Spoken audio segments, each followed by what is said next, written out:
MLA ఎలక్షన్లు MP ఎలక్షన్లు గిట్ల పెద్ద పెద్ద ఎలక్షన్లు అప్పటికంటే సర్పంచ్ ఎలక్షన్లు అప్పుడే పల్లెటూర్ల పొంటి మస్తు జాతర నడుస్తుంటది.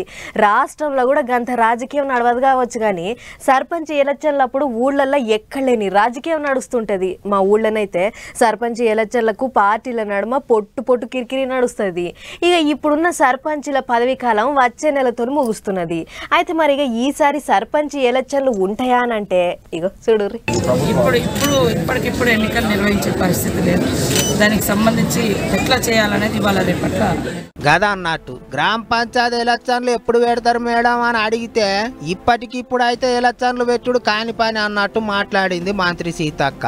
అంతేకాదు ఎలక్షన్లకు ముందు సర్పంచులకు రావాల్సిన బిల్లులన్నీ విడుదల చేస్తామని హామీ ఇచ్చిర్రు కదా అని అడిగితే ఇక గాముచ్చట మీద మంత్రి మేడం ఏమన్నదో చూడర్రే.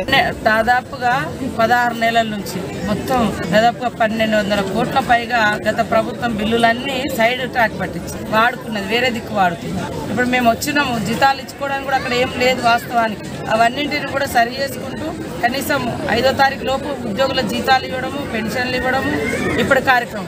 మీరు ఇది ఇస్తాన్నారు, చేయలేదు అంటారు. మేము ఎక్కడ కూడా ఒక్క రూపాయి కూడా రాష్ట్ర ప్రజల యొక్క ఆస్తులను కానీ అంటే ప్రభుత్వం యొక్క డబ్బును కానీ మా సొంత ప్రయోజనాలకు మాకు ఇష్టానికి కట్టడాల కోసం మేము ఎక్కడ కూడా వాడలేదు. అంత కథం పట్టించిపోయిర్రాట, పైసలన్నీ పక్కదారి పట్టించిర్రాట. 5వ తారీఖు లోపు జీతాలు ఇచ్చుడే తిప్పలైతున్నది అన్నట్టు మాట్లాడింది మేడం. చేసిందంత చేసి అప్పుడే అది చేస్తలేరు ఇది చేస్తలేరు అని అడుగుతారు కారు పార్టీ వాళ్ళు. జర నిమ్మలంగా అన్ని చేస్తాం అన్నట్టు చెప్పుకొచ్చింది సీతక్క.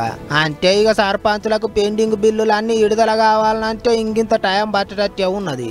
ఇగిదిట్టుంటే వచ్చే నెల 2వ తారీఖుతోని ఇప్పుడున్న సర్పంచుల పదవి కాలం ఓడుస్తున్నది. ఓ దిక్కు అసెంబ్లీ ఎలక్షన్లు ఓడిచి 2 నెలలు కూడా అయితలేదు, ఇంకో దిక్కు ఎంపీ ఎలక్షన్లు ముంచుకొస్తున్నాయి.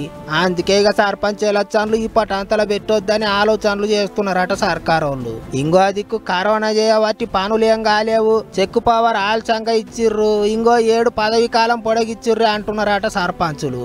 అన్నేమో గాని కొంతమంది సర్పంచులు అయితే అప్పులు చేసి ఊర్లలో పనులు చేయించిన వాళ్ళు కూడా ఉన్నారు. వాళ్ళంతా జల్దీగా బిల్లులు చెల్లించాలి అని అడుగుతున్నారట. మరి ఇక ఎట్టెట్టయితుందో సర్కారు వాళ్ళు ఎటువంటి నిర్ణయం తీసుకుంటారో చూడాలి.